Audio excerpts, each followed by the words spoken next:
Good afternoon on what is a warm, bright and sunny day. It is Friday, 7th of April, Good Friday. I've got a nice hot cup of tea. And, well, nothing to unbox, but a scenario to unbag. So let me get this out.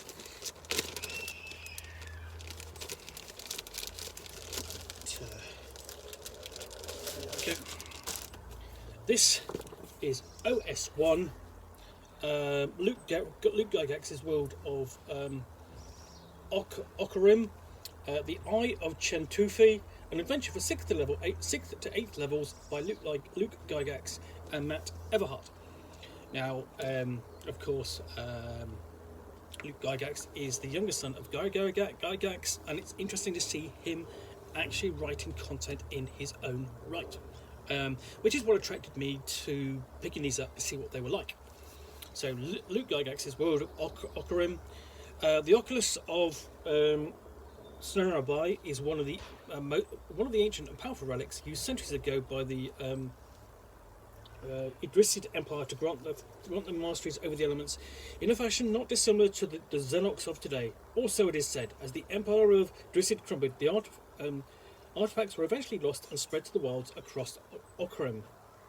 In part 1 of this 3-part series involving the Oculus of Serenabar, the first part of the larger lamentation of the Idrisid campaign, the adventurers find themselves in a race against competing groups. One who wishes the power of the Idrisid to remain lost and forgotten, and another who seeks the potent artifact for themselves.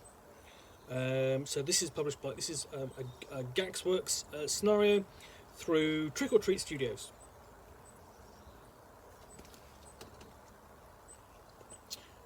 So I don't know what to expect with these at all. I picked them up purely, I've got to be honest, I picked them on name recognition alone. I hadn't heard of them. The third scenario is currently on Kickstarter as I post this. Open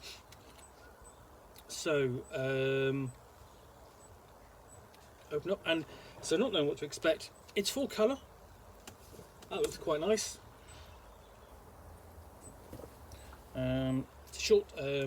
This short adventure module was developed as a special offering from GaryCon 8, and seeks to bring more depth and content to the great city of Chentoufi.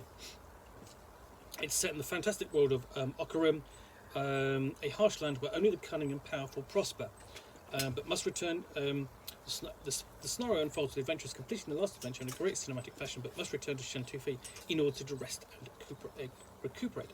So we've got an introduction to the setting here. Basically just a couple of paragraphs.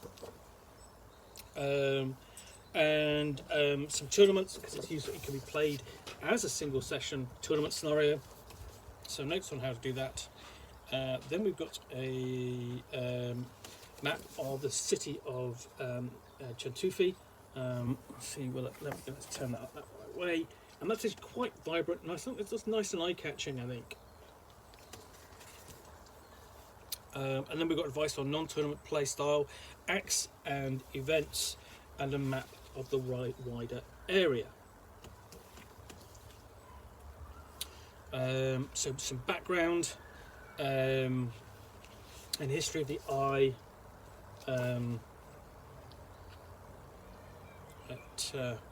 And its key, and the key to Idrisid power, and the artifact and so on. And I think we've got those various factions who have an interest in it. And then the NPCs before we get into the first part. Act 1, a deal is struck. From one quest directly into the next, the adventure begins immediately for the party. So the act opens with an action scene. The adventure is finishing the last harrowing quest somewhere in the sands of the Blighted Isles. So it all starts almost in media res. So the other thing is, what we've got here is events setting the stage for greatness required 15 minutes maximum. So it's got a kind of time limit to it. I mean, estimated time limit to it. I mean, of course, unless you're actually probably running it as a tournament. So it works either way.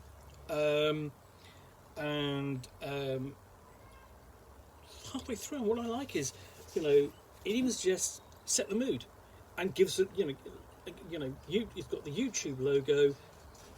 Enter that, you know, in the search bar.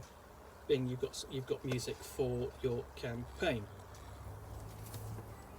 And then yeah, it's basically we go into the city, and they're searching around for this artifact or more information, delving into the vaults of forbidden knowledge.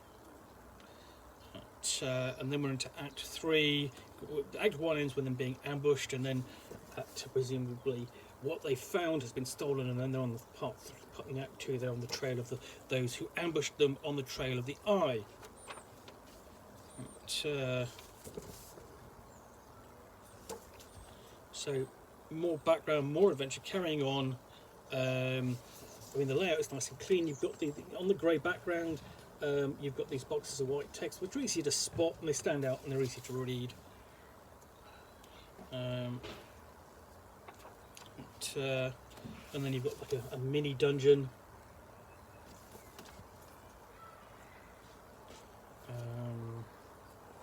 The descriptions of the different areas, and then encountering this creature, and you've seen on the cover.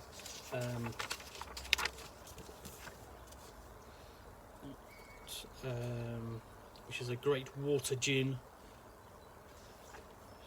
And that's the end of part 2.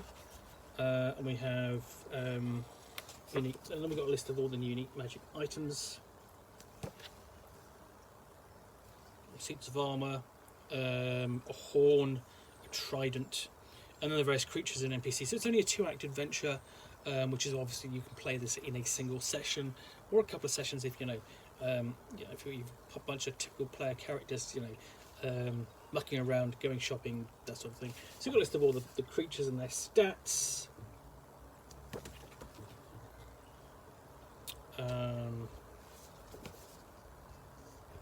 And his name is Yusufus.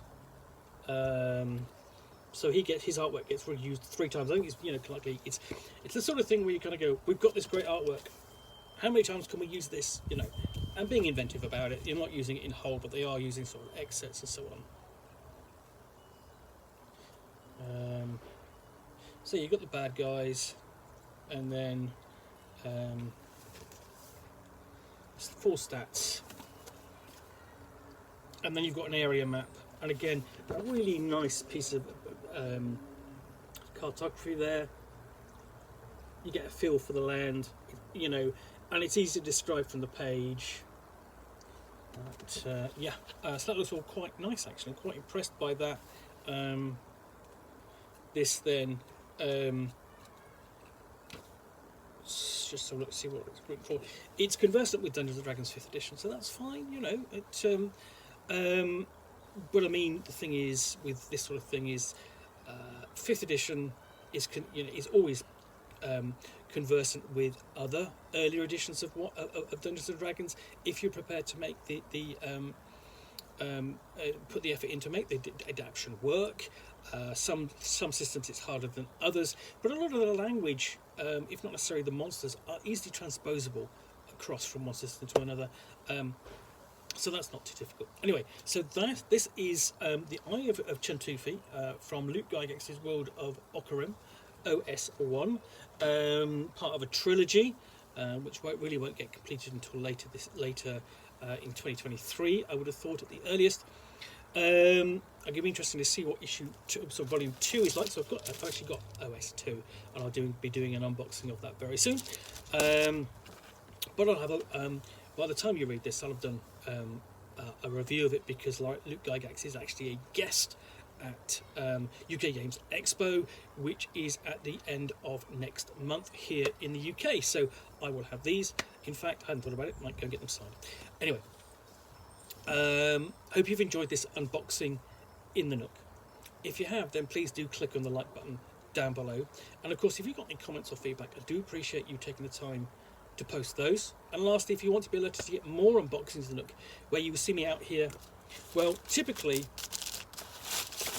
you know, with a parcel or a box, but in this case, because I bought this from my local friendly gaming store, is it Ziploc bag, which I'll from which I'll unbox a book or game and chat about it to the best extent of my knowledge for roughly 10 minutes or so, all of course accompanied by a nice hot cup of tea. Then please do click on the subscribe button down below. Thanks again for watching another unboxing the Nook. Be back again soon with another one. Bye for now.